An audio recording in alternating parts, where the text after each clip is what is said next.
Друзья, всем привет! Вы смотрите Nice Die подкаст. Как и каждую неделю, в понедельник выходим для вас, в этот раз в золотом нашем составе. Нурбек Карабала, глава лиги Найза. Ассаламу алейкум. Султан Шуйский, наш боец KZ. Владелец UFC. Вот так будет лучше. Бонжорно. Дидар Сарбас подкаст. Всем салам алейкум. И Майкл. Веном Пейдж. Веном Пейдж.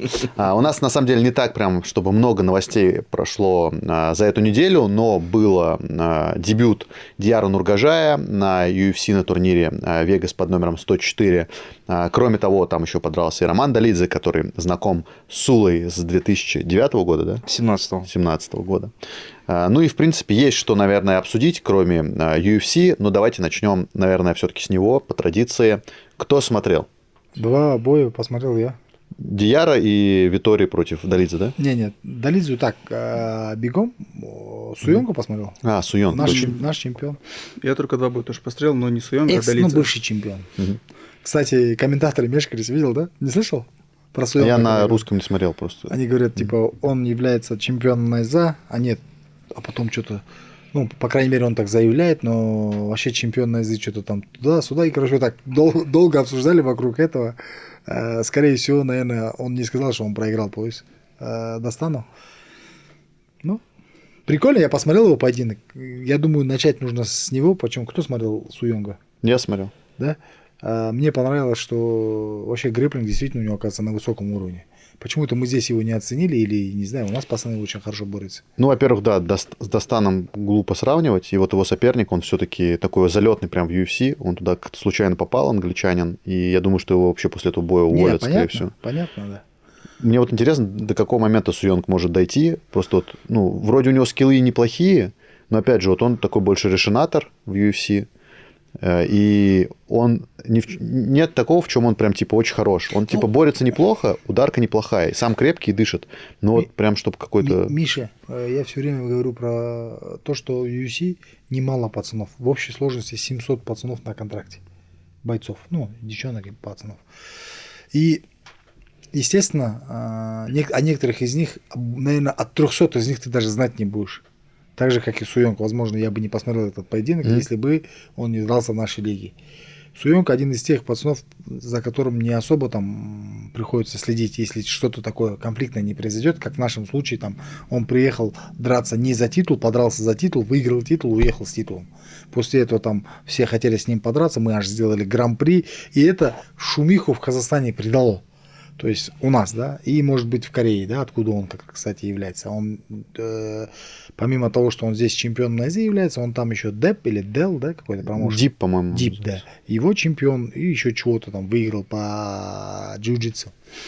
И, естественно, как бы... Он, кстати, в UFC попал как раз через турниры Road to UFC. Не все дойдут до пика, брат. Будут такие среднячки, будут такие как бы хорошие бойцы, но не харизматичные, будут, ну, в техническом плане. Возможно, будут такие бойцы по всех параметрах очень сильные, но при этом морально там слабоватые. И они формируют такую, знаешь, хорошую конкуренцию, оппозицию для каких-то определенных бойцов, которым надо вырасти. Вот и все. Ну, в любом случае, это хорошая история для промоушена, да, потому что он все-таки крепкий парень, уже 2 победы, и, в принципе, ну, как ты себя зарекомендовал, плюс получается, у нас есть... он же тот бой тоже в UFC дрался, да? И получается, у нас есть еще боец, который его там деклассировал, это Достан Амангельды. Ну, в комментариях... Чемпион Найзы сделал 2 победы в UFC, вот и все. И не казах, и вообще не гражданин Казахстана. То есть это большое типа значение имеет, если ты серьезный чел, и это Найза для тебя реально трамплин по любасику. Ты можешь быть корейцем, японцем, американцем. Выиграй Найзу и да, и вероятно. Кстати, да, вот тоже, да. И вероятность того, что ты можешь стать бойцом UFC, она у тебя в любом случае, я думаю, там уже в курсе за тебя. Не. Вас таких в мире только 2, ты и Дана Уайт, да? Я к чему говорю, что все ему в комментариях пишут гипотетически, как типа это, знаешь, теория рукопожатия, да? Ну, если он, говорит, в UFC хорошо дерется, его выиграл Достан, значит, Достану надо в UFC, типа такого, да? Ну да, не совсем так работает, конечно. Не, ну понятно. Именно так и работает, Майкл. Именно так и работает. Достану надо в UFC. Нет, надо-то надо. Не, рано. Я считаю, в UFC надо идти после 10 боев. Вот с Алиби такая же история была. Сколько у Дастана сегодня боев? 7, 6? Посмотрите. Прикинь, сейчас 10 будет. Не, 10 у него нету еще. У Алиби у него 6-1 или 7-1, что-то такое было. Не, у Алиби нет поражений же. У Алиби, у Дастана. У Алиби было так. На 7-м бою уже начали о нем говорить, и там все начали говорить, UFC, пора. Я говорил, рано. И вот 10 боев, и как бы мы увидим, что не рано. Нормально. Вот ты говоришь, Суёнг решинатор. Это же вот как Колби Ковингтон примерно. Если сейчас встанет вопрос о его увольнении резком, вдруг он станет вторым Колби Ковингтоном. Я не понял Ковингтоном. это слово решинатор. Я сейчас только догнал. Я не догнал до сих пор. Решение судей. Решение Ну, типа он не финишер. Я сейчас только догнал. А я не догнал, прикинь, сразу. Ладно. Есть финишер, есть Нет, это решинатор. же, как сказать? Как Мираб Двалишвили. Это Майкл. Нет, это вот два человека, как бы, Молодые, они, да. Поколение другое, брат. Ты слышал про рэп что-то? Рэп? Или ты знаешь только Чайковского? Скриптонит. Миша, Ты знаешь, я скриптонит? Сулу узнал с 2015 года. Поверь мне, 15 или 16? Поверь мне, он такой рэп знает, брат. Я был, где он тусуется. Там такой рэп был. Весь... О, труба, хватит об этих вещах не говори, братан. Весь российский рэп, братан, это скриптонит. Давайте так. Наш российский парнишка из А Павлодара. Децл что? Децл – это мое время. Да? Не, я видел, между прочим, фотку Сулу, где он в снэпбэке стоит. Со скриптонитом. Ну, не со Что за скриптонитом. снэкбэк? Футболка такая. Футболка? Ой, футболка, бейсболка такая. тоже Ну, помнишь, походу. там манто у меня были же одно время, да. короче. Мне Он кажется, тоже сейчас... это джиу-джитсу. Мне кажется, Дидар сейчас проговорился. И он тоже снэпбэк, старичок, типа который... козырёк ровно? Ну, мы все такое одевали. Старичок, который косит под молодых, говорит, футболка на голове. Да, И бандана. такое тоже было. И вот Суёнг, мне, Миша, только мы с тобой смотрели, вы не смотрели? Я Как? смотрел, конечно. Суёнг смотрел? Да, Как да. у тебя впечатление? Радостно за него, по-любому. Не, по обою. Как он контролировал? Прям, знаешь, вот одеяло это про него. Ну, я не знаю, мне никогда такое не нравилось. Но за него я был рад. Я просто заметил, что его соперник, этот англичанин, он умеет бороться в джиу. То есть, у него есть знание джиу, но он ничего не мог сделать. Он выходил, тарахался. И как с этой методической точностью, как прям по книжке, работал Суёнг, переворачивал таз, двигал ногу. Когда уже видел разворот, потихоньку расслаблял, уходил назад. Ну, прям, знаешь, как бы этот бой, как методическое пособие по накрыванию можно молодежи Он, показывать. в принципе, так у него и первый бой похожий был. Ну, он там очень хорошо боролся, тоже там создавал позиции, но при этом, он, говорю, не идет за удушающим, не идет за болевым. Это вот, не прям интересно. Скучный боец. фанату. Давайте так. Ну да. Так, Я на же самом тебе деле про есть. это и говорю, да. 700 бойцов, из них мы 500 знать не будем никогда, возможно. Из этих 700 бойцов, там уже в UFC несколько чемпионов на язык. Ну да. Вот и все. То есть, самое главное, надо знать это. Нет, помимо того, что там чемпионы, там столько бойцов, которые дрались вообще в нашей лиге. Не, просто это главное, что чемпионы. Это решающее. Что, дальше идем? Кто дрался? Ну, дальше Нургажай. можно обсудить, да, Диар Нургажая. На самом деле, будем называть вещи своими именами. Ужасный дебют. Провальное выступление? Да, ужасный Как ты думаешь? дебют. Ужасный, то есть, прям все плохое, что могло случиться, еще до боя начиная, что Да, он не сделал вес 2,5 пошли, килограмма, все Но случилось. знаешь, что мне понравилось? Нургажай дрался.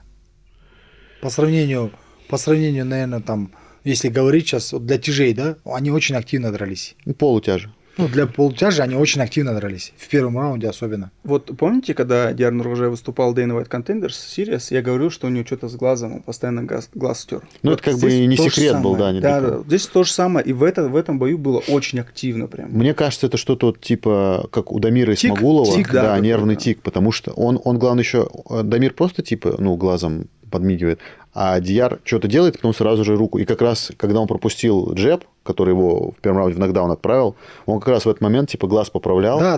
И в этот Я момент так, пропустил когда, джеб. я в начальных раундах, когда видел, что он руку так делает, я для себя постарался посчитать. И примерно, по моим подсчетам, он в 3-5 секунд делал 2 раза вот так. Да. Да. Делал 2 раза. И вот прикинь, умножь теперь. Сколько раз он глаз потерял. И в этот момент я как раз таки думал, как только он закроет свой левый глаз, а он же еще в стойке левши стоит, да? Да. Левши стоит, Да. стойки левши. Как только он закрывает левый глаз, он уже не видит соперника. И в этот момент, наверное, тот воспользуется. Он должен был воспользоваться, я так думал, да, примерно. И бах, и вот тебе нокдаун. Хорошо упал, хорошо попал. Ну да, ну в целом подрался как будто нормально. Единственное, вот Мне понравилось, как он, знаешь, как бы он не боялся, Да, он да, активно работал, да, глаз мешал, да, возможно, там что-то с проблемой с какой-то там весогонкой была, возможно, она и сказалась морально, да, там, но в целом неплохо. Я попал. вот, ну, очень хорошо к Дияру отношусь, очень хорошо к его тренеру отношусь. И вообще, ну, говорю, команда Табет там одна из таких для меня любимых в Казахстане, но я не могу сказать, что вот он нормально подрался. Ну, реально, при всем уважении, просто, мне Ну, кажется, видишь, надо вещи своими именами называть. Для нас же UFC это космос, Ну, я к тому, Олимпиада. уже вот, мне кажется, ну, хочется понять, почему он не сделал 2,5 килограмма, это очень много. Ага. Это реально очень вес. И для организации UFC же они не заинтересованы, будем честными, там в бойцах. У них 700 человек, как ты говоришь. И нет такого, что они для кого-то будут там особенное какое-то там внимание кому-то уделять. И просто если там, не знаю... Я вообще не знаю, как сейчас поступит UFC после того, что у него досрочное поражение, 2,5 килограмма не сделано. Но я не Они думаю, могут- что сразу уволят. Ну, Я думаю, еще один были шанс как такие минимум. случаи. Такие случаи были. Вот для этого нокдауна, для этого интересного завершения боя должен был быть Диар, по-другому никак. Нет, ну это же не Дияр в нокдаун отправил. Просто Нет, он ярко вошел. Он шел вперед, из-за этого упал нокдаун. Да, нокаутировал. в контендер. И как он- минимум за счет своего нокаута в Dana White Contender Series. Ну, и здесь ему он должны- хороший, бэкфист Да пробил, там, я видел хайкик бил. Просто смотри, вот опять же, его, ну, Даже момент был, когда он этот, сайстепом, нокдаун. тоже. ему сделали хорошие условия очень. Вот соперник, которому ему дали, Рибейра, это парень, у которого 1-2 в UFC, он именно типа такой больше... Ему тоже пора выигрывать было. Я, ну, не знаю, не пора. Я к тому, что ему могли дать какого-нибудь тоже непобежденного парня. Там такое тоже часто бывает в UFC, когда там вот 10-0, там ему дают 12-0. Ему дают парня, который типа проходимый, понятно, как его проходить, что его можно перебить там в стойке. И вот он, не Миша, знаю. я тебе одну вещь скажу. Вот, мы мерим не все сразу. Вот, где я смотрел интервью про Анкалаева говорили. Кто-то говорил, блин. Вот он очень такую важную вещь сказал. Все, теперь, говорит, мы, россияне, мы пришли к тому, что теперь уже в каждом весе мы будем жесткую конкуренцию показывать. Это о прогрессе, он говорит.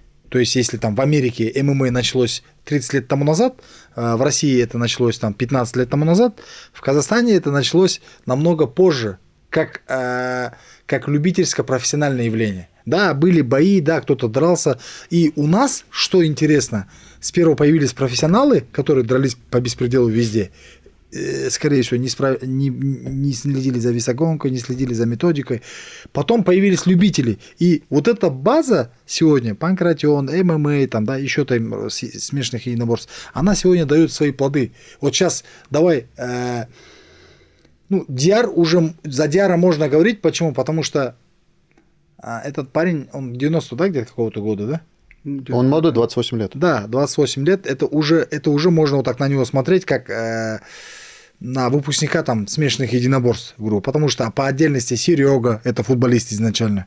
Жако, это там какой-то вид, я даже не помню, какой вид. Борьба. Борьба какая-то. Классика. Классика.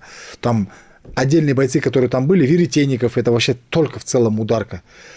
Сейчас появляются универсалы. И я считаю, что наше время еще газовать в UFC прям на топовом уровне, оно не пришло. Я же просто не об этом. Смотри, я к чему говорю. Вот, ну, у него уже есть контракт с UFC, у Диара. При этом, ну, определенно, если боец делает 2,5 килограмма, значит, что-то не так идет. Плюс, если он весь бой трогает свой глаз, еще и второй бой подряд, значит, у него есть какие-то проблемы как-то Я же тебе, Миша, тебе вот, прям про это и говорю. Ты сейчас удивляешься, почему это происходит. Я тебе говорю, еще не поспели. И в плане методики, и в плане подготовки. Команды не поспели. Это же не методика, а это к тому, что вот у него точно есть какие-то проблемы, и его, ну, отправляют на бой. Мне кажется, что это неправильно. Вот я тебе про это и говорю, что... И это... Все видят возможность просто поехать в UFC, подраться, вот и все. Я, короче... Никто тут профессиональной точки зрения не мыслит. Почему? Потому что, в принципе, ММА сегодня только-только к этому подходит. В Казахстане, я имею в виду. Брат, это не оправдание вообще. Нет, я не оправдываюсь, я тебе... Вообще это не оправдание. Я с знаешь, Майклом здесь на 150% прав, согласен. Я с вами тоже согласен, но я к чему Это говорю? жесткий косяк. Я к чему говорю, что И оправдание. вы так говорите, будто как бы у нас все созрело. У нас пускай индустрия, даже если не созрело. Вот Он представьте, туда пошел, брат. Сула, Если он Сула, отдельная личность, Сула, которая вот я тебе, созрела, вот я брат. тебе отдельно скажу. Вот 4 года тому назад я сюда приехал. Да, 4 года прошло. 4 года тому назад УАСУ не было промоушена, где ему драться. Брат, Асу! как это оправдывает, что он не сделал 2,5 килограмма, брат? Как оно вообще это здесь, ты где видишь, бьется, ты брат? видишь, по нему смотришь, я в целом по индустрии. А мы сейчас мы говорим щас- да, конкретно просто- о нем, я же брат, про индустрию брат. Мы с тобой же Давай. не спорим, да, что индустрия Я, короче, развивается. сделал сегодня рилс утром. И я его сделал вообще, короче, честно сказать, я вот думал, как и ты. Я почему-то, короче, жестко тупанул. Я прям, народ, я тупанул. Я сказал то, что они приехали туда за неделю. А потом, короче, я узнаю, что нифига себе не за неделю. И я говорю, парнишка приехал туда за неделю, вы что хотите? У него там разница 12 часов. Там весогонка, шмисогонка, это все можно понять. И сегодня я, короче, уже после того, как я сделал, я узнаю то, что он приехал туда за неделю, они там в Майами чалились, короче, двигались, тоси-боси. Братан, это жесткий косяк, я считаю. Это прям конкретно косяк, то, что человек не делает 2,5 килограмма. Нет, а косяк в чем? То, что он за неделю поехал или за месяц? Не, он там был раньше намного. Да, было про это они говорить. что говорят, И- они что говорят, что братан, они говорят, вообще типа, виноват человек, а я говорю, плевать, братан. я не против, что кто-то Брат. виноват. Я говорю, что реально мы не поспели еще к тому, чтобы такие серьезные шаги Почему, делать. Не, брат? Тогда Нурбек, что это же там весогонка. делают вообще наши другие бойцы? Что там они вообще? Там Мы чилийские никогда не есть. поспеем, А я брат. говорил, не, почему поспели? Есть чилийские это постепенно, бойцы. Брат. это постепенно развивается. Просто 2,5 килограмма это много. Есть Много? чилийские бойцы, у них тоже нет никакой школы, они делают вес. есть плюсы, Майкл, в этом. Вот я вот в поражении у него, я увидел... Вы, кстати, вот у меня вопрос к вам. Вам не показалось, что в целом он дрался как-то по-другому? Вообще хорошо дрался. Я вот увидел то, что мне показалось, то, что он болеет. Он всегда мне казался, знаешь, этим, как его, он мне казался неуклюжим. Но здесь Вот он не был всегда- неуклюжим, всегда он боялся. как будто бы он болел. Вот у меня сложилось впечатление, Но он же говорит, глаз трогал там. Не, Нет, но он нет, это еще, вот он трогал может глаз быть- Dana White Contender Series, то есть у него может быть какая-нибудь, я не знаю, там температура была или что-то. Потому что я так понимаю, что он там начинает гонять вес, он не может его согнать. Ему дают время, да, до того, что давай-ка иди-ка, парень, на беговую дорожку, начинай гонять, не кушай, не пей. И, возможно, эта тема... Ты кому-то звонишь? Нет, говори. И, возможно, Женя. эта тема, она его иммунитет, короче, подэтовала. И, может быть, я просто подумал, потому что мне показалось, что он выглядел больным. Вот прям больным человеком. То, что он там либо был простужен, либо он загрипповал. Что-то с ним было не так. Но плюс я вижу в этой схватке для себя, вот, допустим, для будущего Диарна Нургожая. Во-первых, у него, да, как бы это ни звучало непонятно, у него больше нету нолика. У него вот этот вот нолик, то, Страха что есть, нет, да, да? уже раз оно над ним не давлеет, это первое. Во-вторых, его, слава богу, не нокаутировали. Его засабмитили. Да? Это тоже, то а есть, что типа... там хорошего? Хорошо, то, что хер его знает, если бы тебя нокаутировали, была бы у тебя такая же держалка, не было бы, вдруг у тебя появился бы страх. Тоже?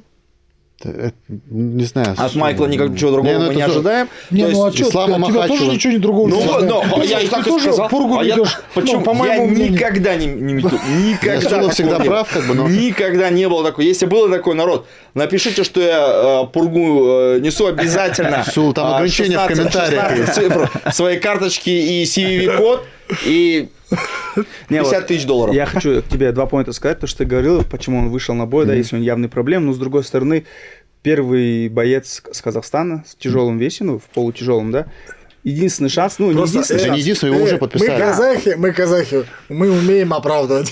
Вот прикинь, он приехал за месяц туда, в Майами, готовился, да, столько денег потратил, и потом, если у него У какие-то там тебя есть проблемы со здоровьем, все, тебе не надо выступать, но это серьезно. Согласен полностью. Здесь, У тебя, здесь смотри, согласен. у него точно проблемы с Не, неврологией. вот эта вот тема, Да. я думаю, это на уровне, знаете, это на уровне, короче, психологической темы. Психосоматики, думаешь? Ну, да, вот я думаю, на уровне вот этого. То есть там ничего такого нету. Сейчас просто, вот сейчас ему воткнули в тот момент, когда он так вот делал. Ну, я тебе И он честно наверняка в себя придет и скажет. Я в Инстаграме наблюдал за его деятельностью до отъезда. Он кучу раз ходил на какие-то интервью, вел себя очень так развязно, знаешь, как бы спокойно. Да, хозяином ситуации был. Я как, смотрю же по интервью, я такой, базара нет, у пацана настрой хороший. И в принципе, я же говорю, вот этот бой, наглость в бою, я заметил, она была. Сейчас, секунду, у нас Нуртас, мы спросим, что было у Диара. Ассаламу алейкум, Нуртас. Валикум, брат. Звонок, брат. Да, у нас вот подкаст на Айзада, сейчас съемки идут. Вот здесь все, Нюша Метелкин, Стас. Дюша, USB. Стас, ты кто? Турбо. Алейкум ассалам. Скажи, пожалуйста, что Болел? случилось с Или Диаром? не Болел он? Нуртас понял, что вопрос будет о Диаре, и отключился. Сейчас. Замер, да, такой? Диар ауырды ма, брат? С восстановительным процессом что-то неправильно было у него. А, Моменты были там. не, вот Сула говорит, что во время боя ему показалось, что Диар нездоров, там температура как будто была. Не было температуры? Температуры не было, но не своей тарелки был, как тебе сказать. Ну, морально, короче, чуть не мог, да, настроиться? Да, морально и этот восстановительный процесс после весогонки не то чувство, как будто сонный ходил, вялый, не мог. Вот он сон находил, это Да, точно. да. да, А да. этот, ну, это вопрос витаминизации же. А этот, как его, глаз, почему левый, правый вот этот, да, дергался? У него какая-то проблема какая-то, да? Я вот не знаю, вот сегодня встречаю, они прилетают сегодня, в А. час ночи. А. Я хочу поговорить. Я сам думаю, не будем, как его там это, психосоматика или как там связано? Да. Как, привычка бывает же? Да. Сонный, бірдеңке тем более.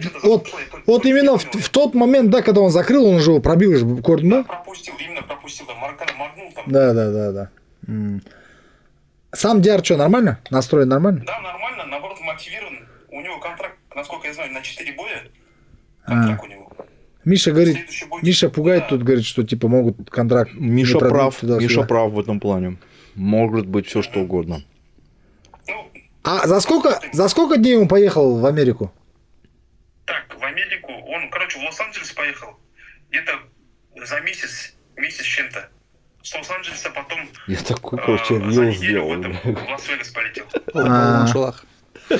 Все, брат, ну мы записываем и решили вот подключить, я Диасу и тебе позвонил. С нами Нуртас Адамбай, это один из тренеров по вольной борьбе, по боксу команды Тубет Топ Тим. Рассказывает, с первых уст узнаем, короче, новости, будем так подключать. Брат Рахмет, да. Адамбай деген қалай кетті, брат? Я обещаю, брат, я обещаю. Какой грамотный звук у тебя? Я вообще другую фамилию сказал.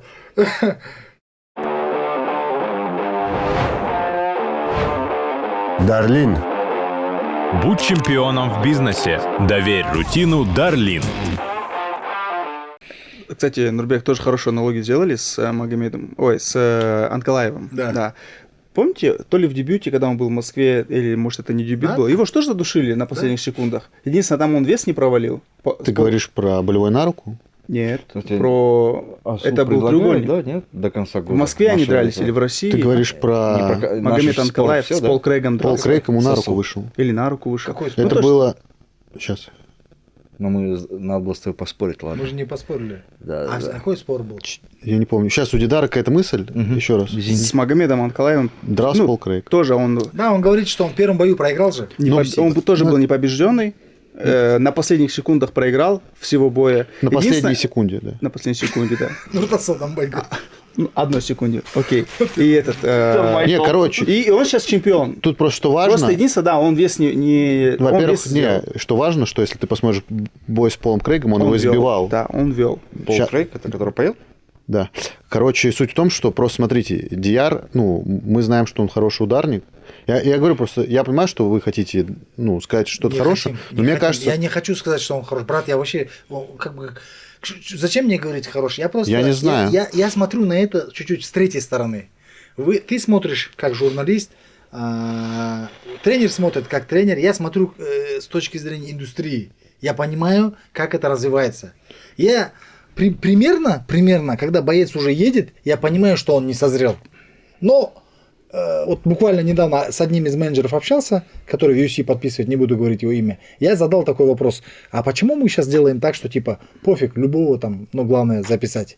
Это там какую-то репутационно на нас не повлияет? И он мне говорит: Нурбек, нет, сейчас стратегия такая, что нужно, чтобы в каждом весе там 2-3 с нашей стороны дрались. То есть это вот такой разговор был. И без разницы, выигрывает и проигрывает. Всегда будет кто-то проигрывать, кто-то выигрывает, но наши имена будет, и наш флаг будет дольше мелькать. Но при этом и он согласен, что не все готовы сегодня конкурировать на уровне UFC. Я тогда сделал для себя такую, как бы, мы-то как подходили к этому? Нужно прям подвести пацана, да, чтобы он уже там 100% готов был, там шел и так далее, и так далее. Но мы понимаем, что у нас еще есть время. Я с точки зрения индустрии, вот почему, опять же, возвращаемся, да, к нашей стратегии, почему мы проводим командное гран-при? Почему вот сейчас зрители и там тренера и другие страны должны понять это? Нам важно, чтобы команда развивалась. Если слабая команда, таких проблем, какая слабая, да, допустим, команда на тот момент, какая она есть. Вот ты сам сказал, что ты любишь Тубе, это одна из там ярких команд, но проблемы в ней есть. Также и про Дартим можно сказать, и про Еркинкуш можно сказать. У кого-то финансирования нет, у кого-то там тренеров нет, у кого-то возможностей нет, у кого-то там знаний нет и так далее, и так далее. Много чего можно сказать. Но при этом, при всем, мы должны понимать одну вещь. Это будет развиваться постепенно. И постепенно будет развиваться и в Тубете, что как бы ему, возможно, запретят выступить с тикающим глазом. Ему, возможно, после такой весогонки там какие-то там дисциплинарные меры к нему предпримут. Это будет работать, но не сразу. И вот это то, что мы гран-при объявляем, для нас очень важно, чтобы сейчас не каждый, как раньше, там Шавхат сам по отдельности, Асу сам по отдельности, там кто-то еще сам по отдельности, Шуман сам по отдельности. Нам важно, чтобы команда развивалась. Как только команда будет крепкой, бойцы будут крепче. И особенно с регионов, чтобы они все сюда толпами не ехали, где жить потом не знали. А там у себя в регионе, вот сейчас Арлан Костанай, какая красота. Зал есть, я там был, мне нравится. Не сказать, что команда сейчас на топовом уровне, до финала-то они дошли. Да. Хорошо подрались, да. Есть пацаны. В реалити участвовали, да, есть очень пацаны, хорошо участвовали. Есть пацаны, Сара Лапов, там еще кто-то еще. Он правильно делает, тоже берет там легионеров. У него он же не государственные бабки ждет. Он там его там спонсирует, там старшие братья помогают, делают красиво. Он подтягивает пацанов, профессионалов, на которых вырастут ребята. И это тоже работа. Вот я про это говорю. А вы там, конечно, можно сейчас сидеть, как и там за столом, да, как этот анекдот же есть, там, типа, вот там. Ничего из тебя не получится. Надо понимать, что это разные уровни. Мы здесь ради этого вообще сидим, чтобы обсуждать такие вещи. И вот такого нету, типа, ничего из тебя не получится. Наоборот, я, например... Я не про это, я к чему говорю. Как? Я сказал, как? Это выглядит так, Миша. Нет, смотри, особенно с моей стороны... Окей, я отвечу. Я за Дияром Нургажаем очень давно слежу. И с Иглс я с ним записывал много интервью, когда он дрался за чемпионский пояс, защищал его. Вот, кстати, когда он тогда подрался, я тогда очень недоволен был его поединком. Я говорю, как он собрался в UFC идти? Вот тогда я сказал, как он с таким поединком собрался в UFC. Но сейчас то, что он делает, он другой. Я тебе честно скажу, он другой. Я и не спорю. Да. Вот просто есть вот эта неврология. Я не понимаю просто, как именно люди, близкие к нему, надо в какие-то деньги вкладывать, вести его в какую-то клинику, потому что с этим Миша, нельзя даже для здоровья драться. Я так гипотетически говорю, да? Даже если он был без ноги, он возможность в UFC выступить он бы не пропустил. Вот это плохо. Вот. Это сегодняшняя реалити. Для нас UFC это, брат, сейчас хоть без ноги наш боец готов выступить. Потому что контракт у него на руках уже был. Да. Можно было, как говорится, но видишь, это мечта, брат. Это вот я к тебе к чему говорю, это не профессиональный подход. Со временем он придет. Нужно время, когда люди понимали, что типа это, во-первых, это как бы, репутация какая-то определенная, там какой-то опыт. Элементарно даже Диар Нургажаем может какие-то определенные выводы. Весь Казахстан ждал, не только Диар Нургажаем ждал. Ты что? Конечно. Он мог выиграть. Я так посмотрел, Сула прав, или ты прав. Ты говорил, да, что как бы соперник не первой свежести. Я посмотрел по бою, он бы мог... Соперник офигенный. Давайте так. Да соперник нет, Сула, серьезный. Нет, хороший, но мог он его выиграть. Но я не знаю, что было бы после второго раунда. После первого раунда мне понравилось. В борьбу ему сразу сказали, я как понял, да, потому что он начал, искать проходы в ноги.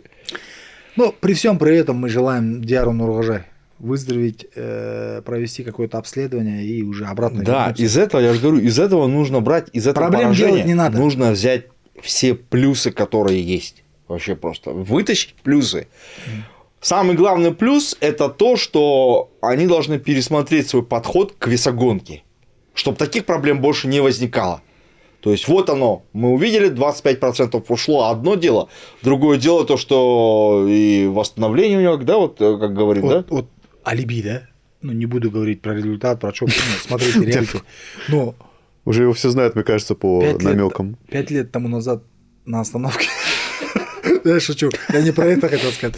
Я говорю, Он Алибин... тогда еще сделал вес, и все еще в этом Я весе про ходит Алибин что сейчас. хотел сказать. Вот он сейчас сидит, боец 10-0, достаточно высокого уровня, хороший боец, дрался с этим, тренируется в самом топовом клубе, да, там, что уже говорить, да, мы же понимаем, что это лучший клуб. Теперь звонит мне с Америки, закончилось все, и мне говорит, блин, братан, говорит, здесь, говорит, я в шоке, вообще все по-другому, по питанию, по тренировочному, как они все делают. Вот я сделал, говорит, как они, как просили. Блин, у меня вообще другой настрой, другой Лучше или хуже? Лучше, все по-другому дышит, говорит. Прикинь, он свои 30 лет, уже там 10 лет этой темой занимается, вот только понял, догнал. А ты Хотя говоришь, в Американ топ. хотя в Америке уже был. Да. До него были Шафхат, как его? Жако, Мороз, Вот все были. Я в эту тему уже не верю, честно. Я верю. Я почему тебе скажу? Потому что все так говорят. Вот Нет. приезжают, там все по-другому. Мы сейчас будем делать вот так, потому что мы поняли. И я вот эту тему... А я в этого парня верю просто. Сейчас, знаешь, я тебе скажу так. Он плохого не скажет. С тех пор, как Жако с Морозом там начали дать, вот с тех пор я слышу вот эту вот тему. Там все по-другому, мы теперь будем делать вот так вот. Все, короче, вот с тех пор, брат. И любой боец приезжает оттуда, говорит, и я слышу от него одно и то же, брат. Ну, я думаю, и ты тоже это слышал. Я, знаешь, я же редко очень общался с бойцами, которые в Америке. Тебе же повезло, ты в Америку, там, бойцов там... Провожал, встречал. Но я тебе скажу одно. Я вот детально общался с теми людьми, с кем мне, как бы, ну, по сути, интересно общаться, да, там, я хочу это узнать, да, там, насколько там, ну, как сопереживаю или как это можно назвать. Ладно, по Радиара все? Я просто хотел... Я вообще хотел дослушать твою мысль. Я договорил. А это все. Я все. Ладно, Я кончил. Я хотел подытожить тогда свою мысль. Мне кажется, вот людям, которые смотрят за ММА, и, в принципе, наверное, за любым другим спортом, просто я только за ММА смотрю, им надо разделять поддержку и оправдание. Вот поддержать Диара точно надо, искать ему оправданий точно не надо, потому что, блин, вот когда вот это начинается, поиск оправданий, а там Магомед Анкалаев, я вообще этого не понимаю. Это вообще, ну, бои никак не похожи. Не оправдываю. Просто говорю, что аналогию.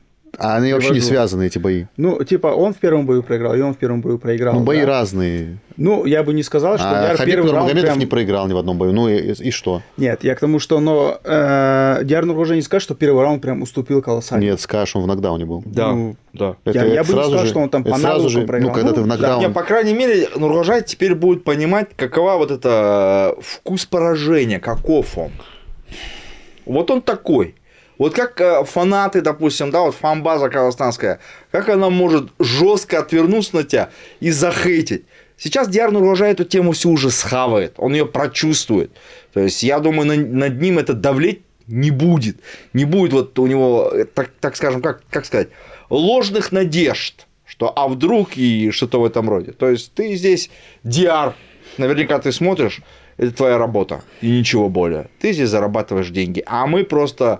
полощем тебе каждую косточку, когда ты хорош или не хорош. Ну да, это... Вот Диар, ты, короче, это уже все. Здесь уже ничем, даже бабка не поможет. Да. А заговор, ничего не поможет. Ладно, к следующему Человек бою. под Кендером. Витория Я Долидзе. такой. Ты не смотрел, да? Я мельком посмотрел. смотрел. Какой? Да. Витория Долидзе. Витория Долидзе. это Блин, Ливанов. девчонки понравились, как дрались. Кстати, девчонки Вот второй классно бой, подрались. девчонка. Ну, Блин. первые два... Нокаут, да? Нокаут или удушающий? Нокаут был. Да. Нокаут Нокаут. был. Блин, так уронила. Ну, А я... кто забрал, кстати, не знаешь? Он же не Бонусы, смотрит. знаю. Я женские бои просто... Он же не смотрит Да, я женские так бои. перематываю. Ну, они первые два Он были. из-за Вики не смотрит, братан. Да? Потому что В Нурбек смысле? хочет ее сейчас Я отправить. чего-то не Слышал, знаю. на бои мы хотим. Нурбек готовит Вику уже в UFC. Я чего-то не знаю, что Виктория? Ссору упустили, теперь Вику готовит Нурбек. Решили зайти с секса. С козырей. С козырей. Короче, вот. Ну, не дословно секс. Ну, то есть, Как тогда еще можно себе Это по-английски пол. Это пол Как здесь ты по-английски. вырулишь, интересно, давайте не, ну то есть, я дальше не вруливаю, а чисто наоборот, Это наруливаю. как, знаешь, ну, вот эти анекдоты про заполнение американских анкет, где типа тебя просят указать пол, и там написано секс, и люди пишут. Бывает. Вот. Sometimes I usually. Здесь то же самое. Обычно.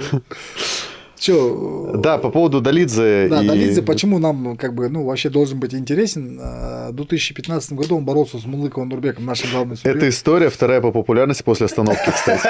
Да. Да, все. Я был на этой схватке. Он чуть ногу не оторвал Мулыку. Где-то я это уже слышал. Он здесь в 16 году тоже у Тулигена боролся. Он на причем, ADC. я так понимаю, проводил Аигу в Грузии, если я не ошибаюсь, кто может знает. Не, молодец, да. Я вот мельком посмотрел на его, я примерно знал, что он выиграет. Он и выиграл, да? Да. Долидзе очень поменялся. Стойки особенно. Удары другие, ровные, красивые, технически выровненные. У него до этого только оверхенд был. Да, всё, он ты просто помнишь, как он бил? Да, Вот так да. криво, косо. Сейчас другой и ногами хорошо пинает, и руками. Мне кажется, вот с такой функционалкой, какая у него есть, она сильная, да, хорошая? Тоже не понятно. Средняя. Ну, судя по вот этому бою, хороший. Да, средняя функционалка. Даже лучше Витории выглядел. Я помню, что он там чуть задыхался в тех боях, но при этом, при всем, он работает над этим. С той борьбой, которую у него, у него Да, она у него высококлассная. офигенно. Высококлассно. И сейчас, если ударку поправит, какой вес это? 93? 84. 80. Он уже 84 Да, он спустился? перешел. Нифига себе. А когда он спустился? Уже боя 3, по-моему. Да. Он конкуренцию даст жестко. Мне, кстати, понравилась его ударка. Вот эти вот удары, он... Я полбэк, вспомнил, весь. он же Чимаеву что-то там вызов, да, что-то Он такое говорил. да, там была история в том, что в Таиланде они боролись с Чимаевым. Кстати, тоже такой анонс небольшой сделаю. У нас на YouTube-канале Найза ТВ вышло интервью с его спарринг-партнером основным. Сулу сейчас, кстати, включил это видео у себя на телефоне. Чимаева? Нет, не Чимаева. У нас вышел Шараф Далатмуродов. Это Я видел, это в очках, да, вы все там что-то там Да. стоите. Это что такое вообще было? подкаст. Да? Что за подкаст, Nice Day? Да. Ну, типа спешл. Спасибо. Он просто приехал, он делал визу в Англию, он сейчас поедет секундировать в UFC Пуляева. И вот как раз на следующей неделе же будет. И он сделал... Оказывается, можно сделать визу в Англию. Нам повезло, да, что здесь все визу делают. Вот, и причем он сказал, за Ловимся. сутки сделал. Ничего себе. Нифига себе. Ну, стоило, правда, очень дорого, по-моему, там 600 тысяч, что-то такое. Ну, за Тенге? сутки можно сделать, да, Или официально. баксов? 600 тысяч тенге. Вот. Безотказно. А, Тебе не откажут. Не знаю, про отказ не знаю, но типа это вот ускоренная виза за один день. 600 тысяч стоит, и делаешь. И он рассказал про Долидзе такую историю. Он с ним готовился уже несколько лагерей, подводил его к бою. Вот был основным партнером перед реваншем с Витори. И в первом бою, по-моему, тоже был. И он говорит, что более сильного физически бойца, а он и в ACA дрался, Шараф, и в Беллаторе дрался с Токовым. И он говорит, что более физически сильного бойца, чем Долидзе, он не встречал. Потому что Долидзе и возрастной парень для боев, и очень Сколько поздно. лет ему? 32? Нет, ему больше, ему 36 или 37. И он еще и в ММА же пришел очень поздно. Он пришел после 20 лет в ММА. Вообще в спорт боевой. Он до этого футболом только занимался. С Украины, да? Да, он с Одессы. Или не, с Одессы, Одессы, да, ты прав. Он с Или Одессы. с Киева. Это какая разница? Вот. И, короче, очень был перспективным футболистом, вратарем. И потом вот так поменял профессию, просто вдруг в грэпплинг типа влюбился, а потом стал бойцом ММА. Не, молодец. Вообще крутой. Да, и интересно, сможет дойти вот до так, титула. Когда его в UFC подписали, мы все так на него посмотрели, ну, типа, давай, да. Сейчас пару боев я видел, как он выигрывает начал. Ну, опять же, так посмотрели скептически. Ну, что-то техника не та. Сейчас уже в главном бою вечера дерется, уже там и руки выровнял. И так, мне кажется, скоро он десятки же, да? Сейчас будет 8 номер, скорее всего. Да, скорее всего. мне кажется, он уже будет одним из конкурентов. Ну, у него, он когда залетел только в UFC, у него тоже были там яркие победы. Он Хадиса Ибрагимова с колена вырубил. Да, Там прям был да, такой блин, крутой помню. нокаут очень. Где? В UFC. Хадиса? Да. Да? Да, он его прям рубанул жестко там наглухо. И, в принципе, там хорошо одержался. Потом у него было вот пару таких досадных поражений. Последнее было на Сурдину Имаву. Да. Он проиграл. После боя они еще там что-то зацепились, да? Или Да, во время да. боя они зацепились? А вот история была такая, что в Таиланде они спарринговали вместе с Чимаевым, и Долидзе его засабмитил. И Чимаев жестко разозлился, там хотел драться после этого с ним. Ну, рассказывают, да. Сколько Чимаев обещал, что заплатит, если его засубмитит? Это Миллион рублей. да?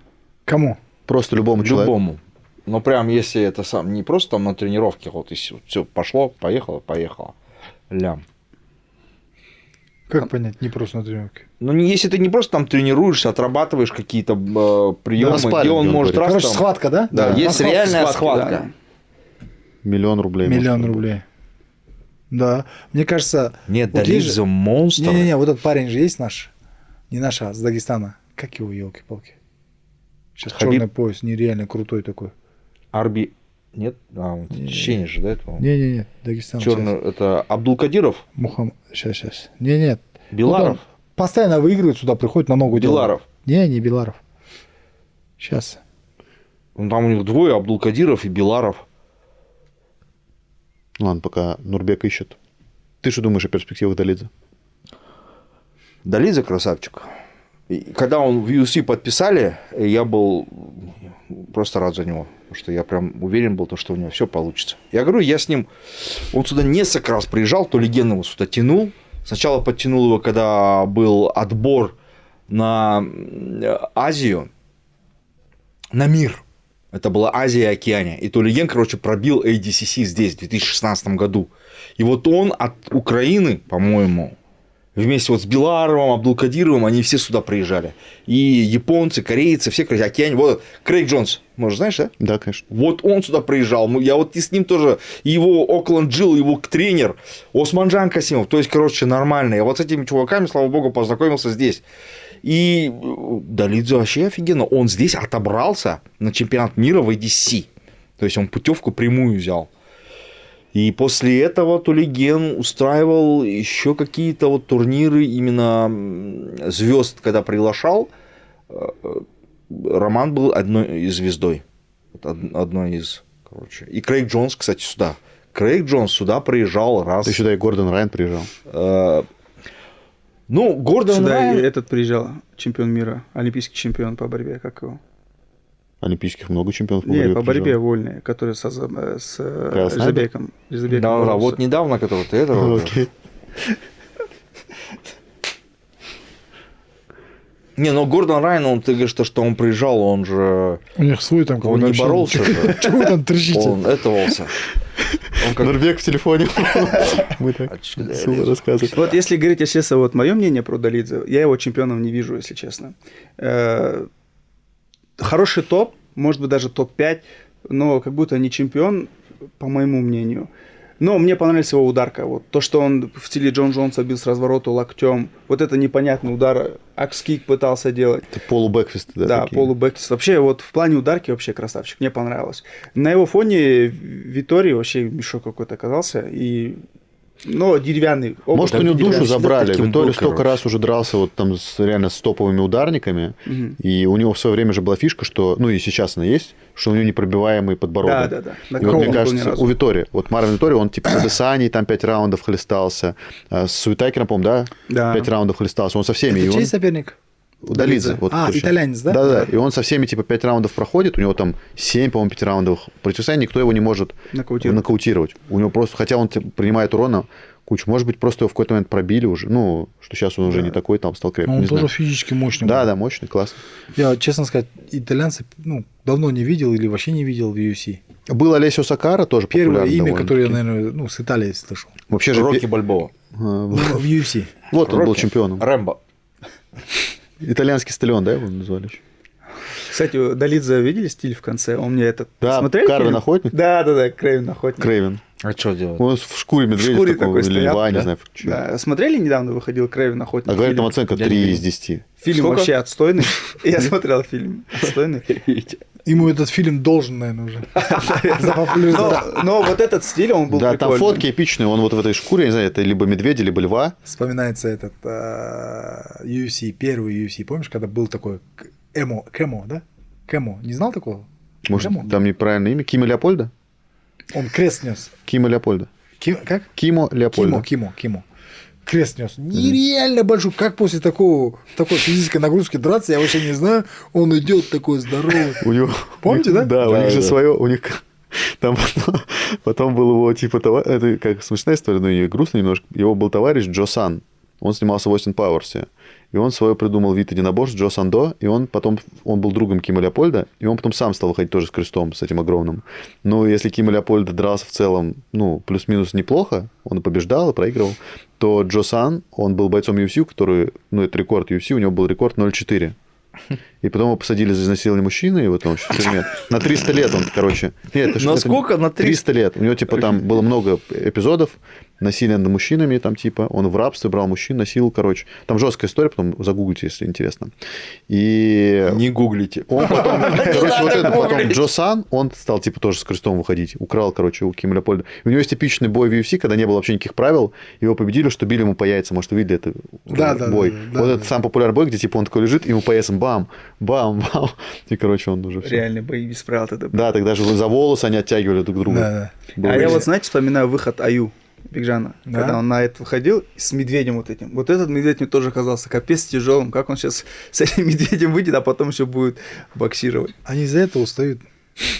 А была же история же, когда Боксер? Ты про Тайсон боксер? Фьюри, Да. Тайсон Фьюри дрался с большим, Уайлдером. да, с Уайлдером, и Уайлдер было типа такое это инкрустированное украшениями костюм, и он, говорили, весил 25 килограммов. Он вышел на бой, потом в нокаут отлетел, проиграл, и, короче, говорит, у меня просто ноги забились, когда я выходил. Типа, да, что костюм очень тяжелый, у него там маска, типа, еще какая вообще.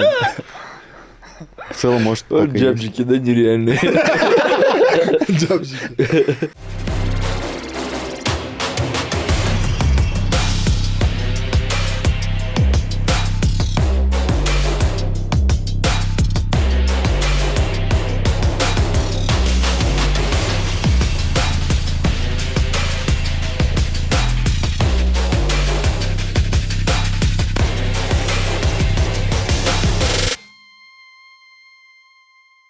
Назым Хузайбай стала первой в истории... Три чемпиона мира. Да. Не, вообще 3 чемпиона мира у нас. Да, вообще 3 Два чемпиона на серебра, этом, да. а Назым Хузайбай 3-кратная в истории первый раз. Да. Вот. Единственное, что я знаю. Говорят, инсайдерская информация, не от твоего инсайдера, конечно, но от другого, что у тебя есть лучший друг в Лиге Найза, Фаниль Рафиков, и говорят, что ты ему бой пытаешься организовать с Искандеровым. А, кстати, ты качал эту тему, да? Я, кстати, тоже Почему видел ты вас. качал ее? Почему она тебя заинтересовала? Скажи. Просто где Аслан, где Фаниль, да? Блин, Аслан ко мне... А я сейчас историю свою расскажу с Асланом. Давай. Аслан, я с Асланом, короче, мне, кто же мне пишет? Мне, короче, в директ пишет, Шах. Мне, короче, пишет Шах. А ко мне ты, короче, не сможешь позвонить. И написать ты мне тоже не сможешь. Что за Шах? Шахзада. Ну, братья же, да? Расим и Шах. Расим Да, Шах, да. Ко мне ты не сможешь позвонить, если ты у меня нету. Я так сделал, чтобы ни звонков, ничего, а то мне всякие звонили. В общем. И мне Шахзада, короче, пишет, Аслан хотел бы с вами пообщаться. Он, короче, хочет бой. Ну, что-то такое. Я говорю, ну ладно, говорю, дай мне его номер. Я ему позвоню. Он мне дает номер. И раз звоню, он не берет. Ну, потом, короче, мы с ним связались, в конце концов. Тебе Шах позвонил или Расим позвонил? Шах. А. И он говорит, я хочу бой с Фанилем Рафиковым. Я, говорит, ему просто... У меня, говорит, есть 50 штук баксов. Я готов ему 50 тонн дать. Просто тупо за выход. Серьезно так сказать? Да. Если он хочет, я дам ему еще 50 штук, если он меня победит. 100 штук, вот оно. Говорит. Можно вписаться в этот бой? Я, короче, говорю... Сейчас вы услышите дальше. Я, короче, ему говорю, слушай, ну если ты такую, короче, сам мучишь, давай, говорю, раскрутим. Говорю, сделай мне видос. Вот откуда ноги растут. Он мне делает видос, и я делаю тоже, его, короче, закидываю. Потом я говорю, а что там, говорю, с деньгами? Давай, говорю, сделаем еще видос с деньгами. Он мне потому что говорит, завтра, говорит, у меня будут бабки. Я говорю, ну если у тебя завтра будут бабки, давай, короче, ты еще сделай видео с деньгами. То, что вот, скажи, вот, Фаниль, лавандосы, хочешь получить? Давай вперед газуем. Я говорю, будет вообще шикарно. Потом? Я ему на следующий день звоню, короче, что с деньгами, раз, ау, короче, и все. Смотри, в каком прикол? Я при всем моем уважении к Аслану, там, ко всем остальным, я просто что говорю, вот я не понимаю таких людей. Я увидел сторис Аслана. Ну, смотрю, там тегнули меня, Фаниль, Меня тоже Шандабека, тегнули. тебя.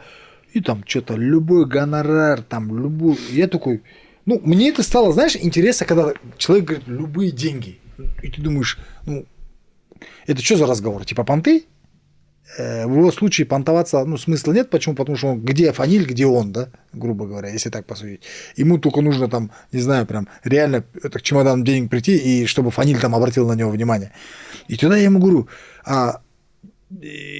я взял просто ради прикола 100 штук, и я вмешаюсь в это дело. Ну, то есть начну общаться.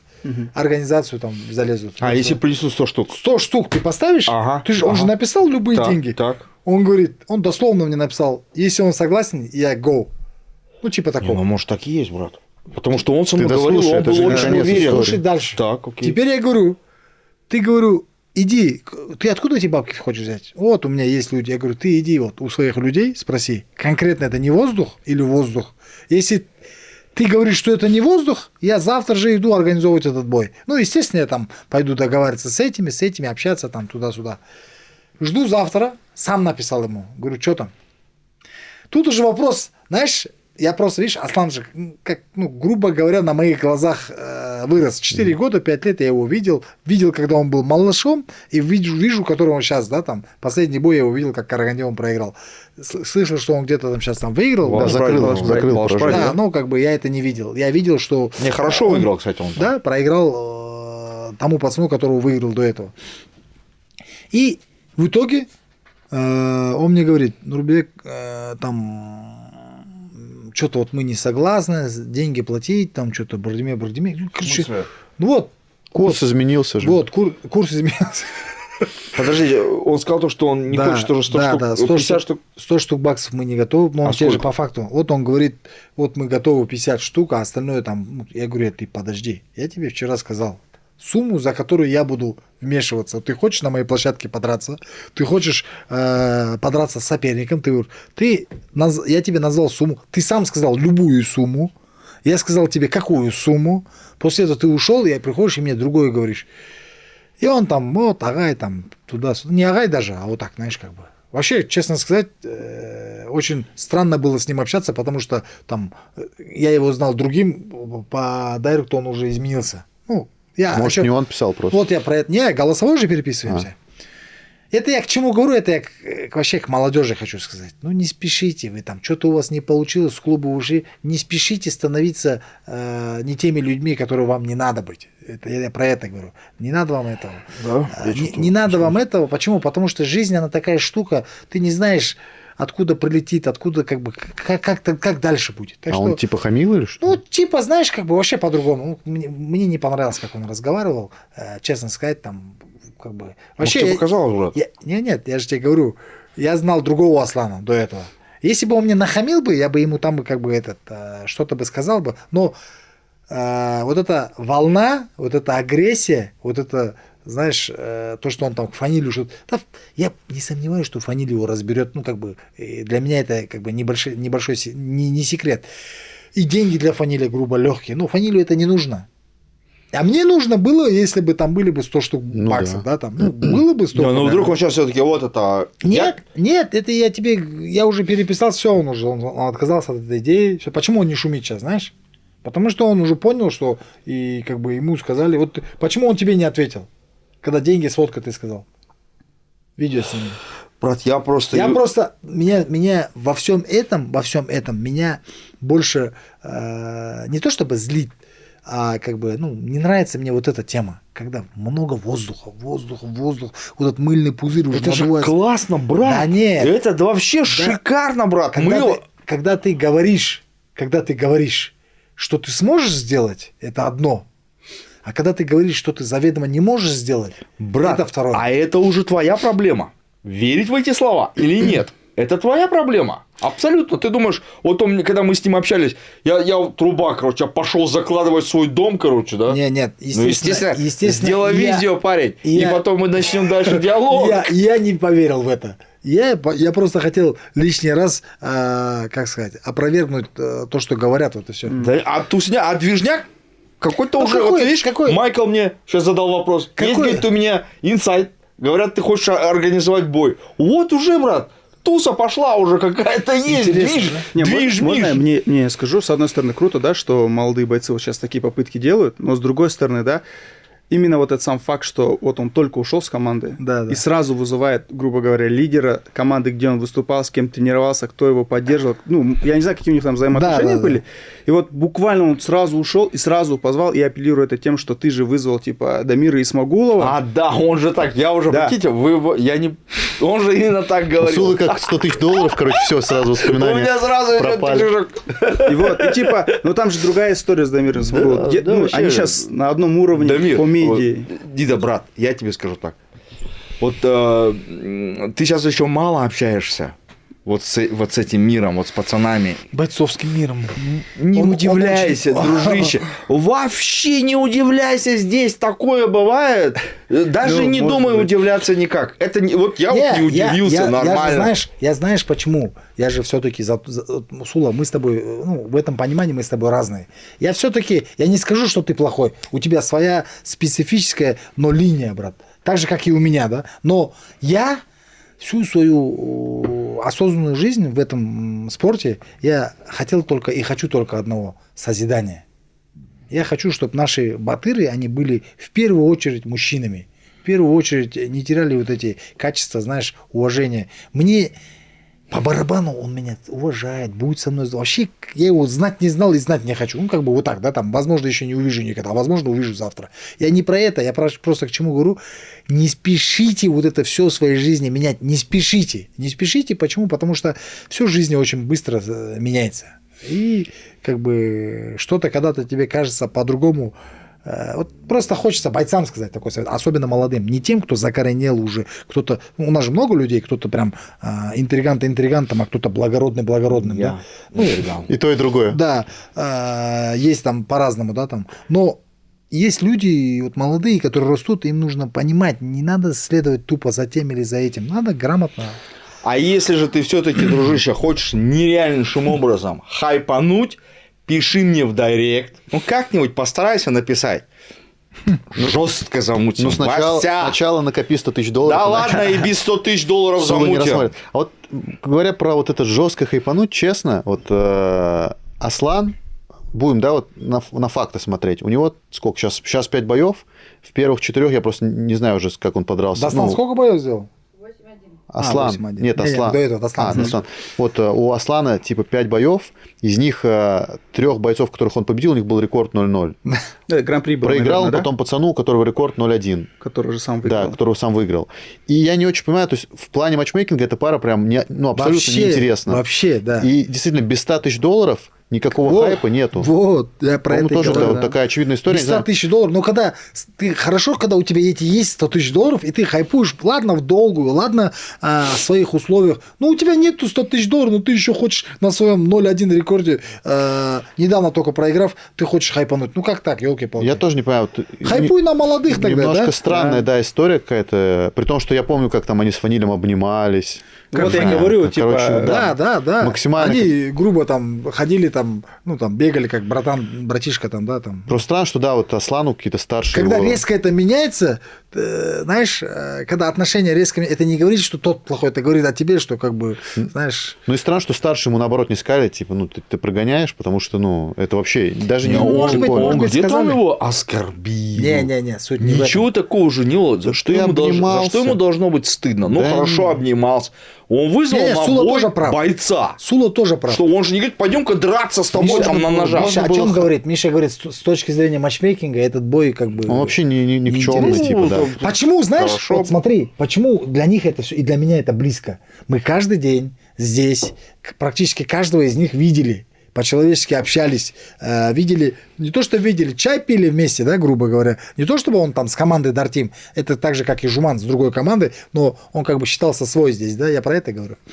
Ну и для Фанили это типа такой жесткий помню. регресс в плане соперников, потому что ну, у него сейчас были там самые популярные какие-то ребята, там Ахмед Алиев чемпион Fight Nights. Не, там только вопрос денег. Да, если 100 я ему 000 сказал, вот он не понимает, он меня уговаривает, да ладно, Нурбек Аган, ну что там, типа, давайте там, я там 25, вы там 20, ну там 50. Я говорю, мне зачем это нужно с тобой организовать? Ну, Нет, как бы тебе так, еще да? должны 100 заплатить. Да, я говорю, не, ну я-то с этими расчетами сказал, 100 000 плати. 50, нет, 50 000 мы на так и организацию правильно пихнем есть. этого раскачки. 50 000 мы гонорар Поддерживаем, Фанилию правильно. дадим, вот и все.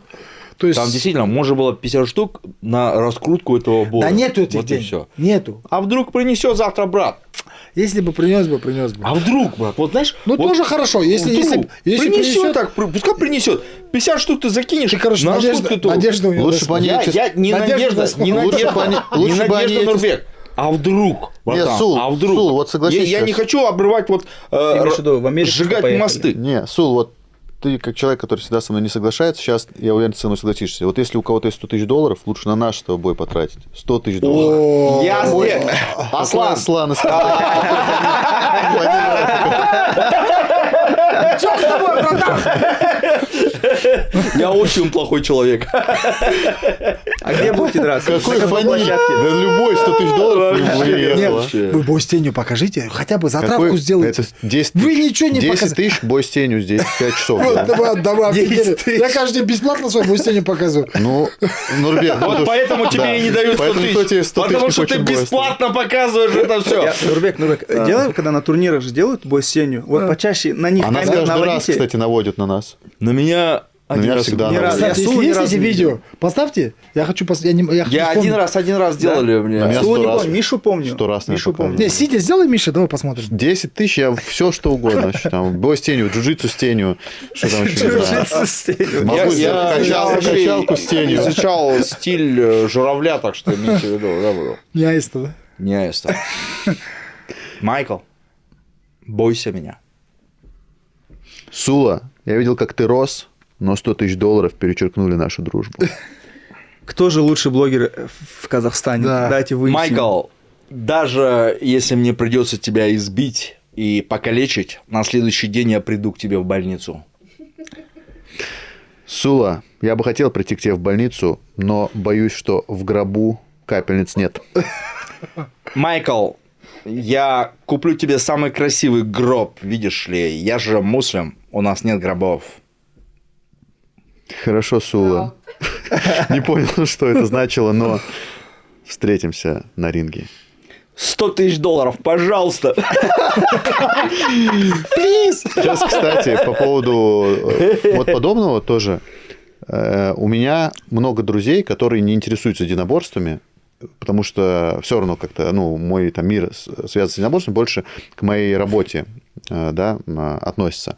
А многие мои друзья, там, не знаю, программисты, там еще кто-то. Ты виски ворозу пьешь? Да. И мне последнее время, вот, ну, не последнее время, вчера, в смысле, все стали скидывать. Ну, типа, они же знают, что я, ну, как бы слежу за единоборствами, а вот у моих знакомых, у них, кого не знаю, там, Хабиб и Конор, все, больше никого не знают. И все мне скидывают. Видел, Даня Милохин подрался. Да, Я, честно скажу, я даже об этом бое не знал, что он должен быть. Просто вот удивительно, насколько все равно просто какие-то известные люди, Да. людям намного интереснее, чем там бои Искандерова, там, Аслана конечно, против Фаниля Рафикова.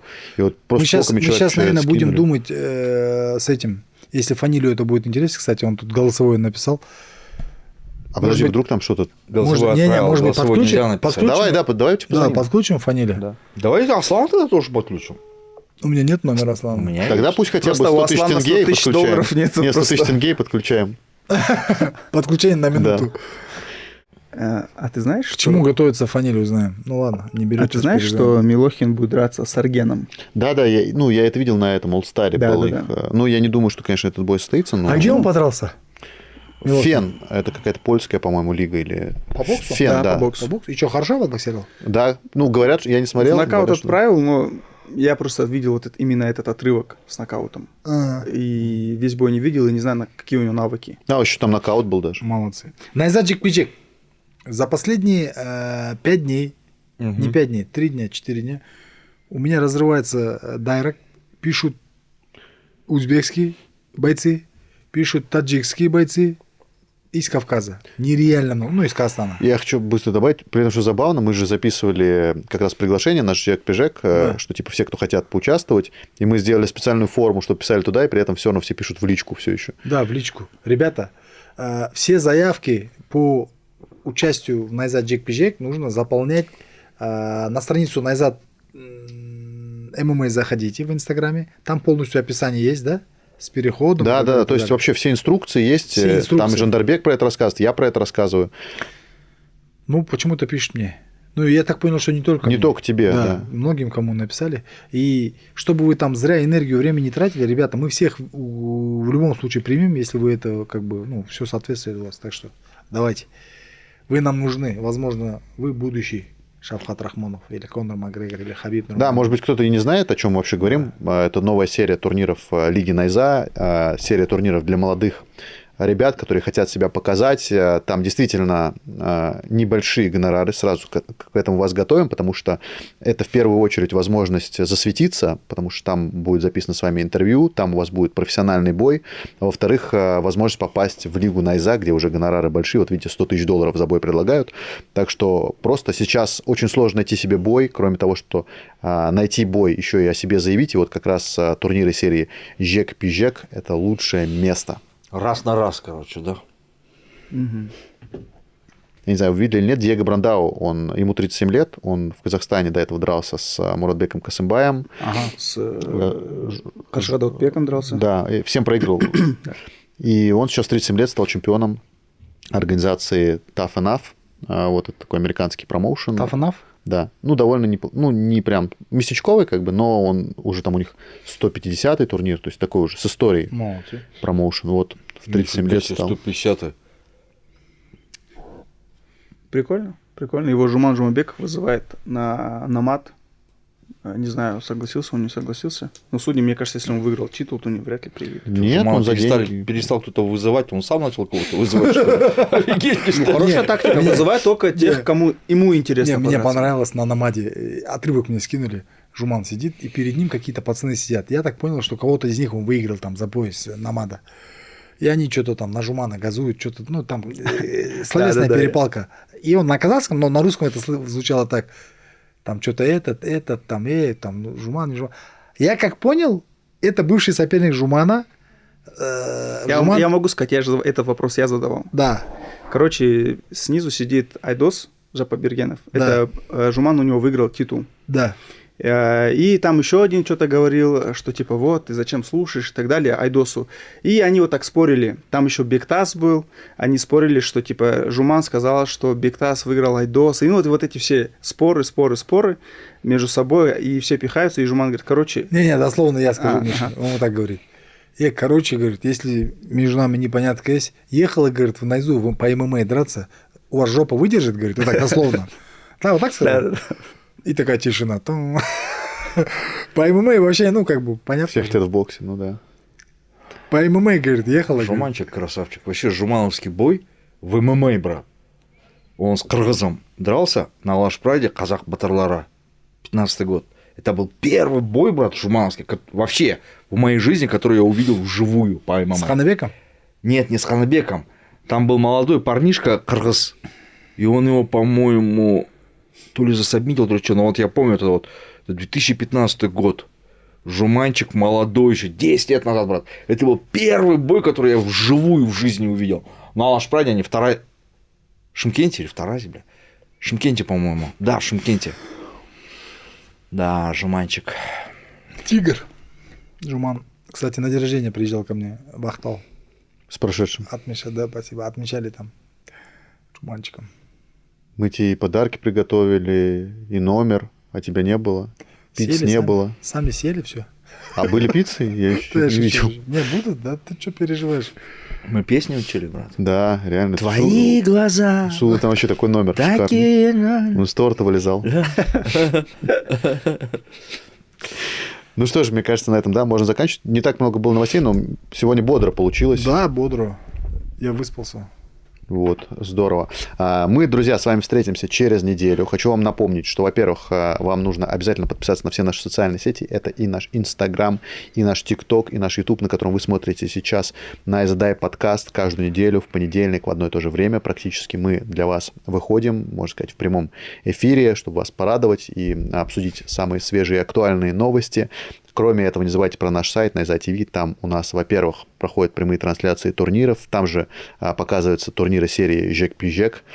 И не только там. Они еще выходят Спорт Плюс? в Спорт Плюсе, да? Да. И на HBO. И на HBO. И на Netflix. Помните, запретили тогда это говорить? Да. Ладно, как-нибудь про это расскажем, когда будем не отягощены контрактами. Вот. И как теперь у нас по новой традиции Сула заготовил для вас какую-то очень интересную цитату. Сула, с тебя Вы цитата. попрощались, да? Слово, уже все? можно это цитату? Ну, все. Вы уже попрощались, да? Не, пожалуйста, скажи цитату. Цитату. Делай свою работу так, чтобы за тобой ее доделывали двое. Все. Всем удачи. Всем салам алейкум. Друзья, наша команда создает уникальный контент в рамках нашего промоушена. У нас происходит здесь интервью, снимаются подкасты, монтируется много-много видеоконтента. И видя, как многие из вас, которые посмотрели это видео, являются не подписчиками нашими, мы, конечно, хотим попросить вас, подпишитесь. Для вас это 5 секунд времени, даже можно сказать секунда. Но для нашей команды это очень большая награда от вас. Так что не жалейте комментариев, лайков и подписок. Ждем вас.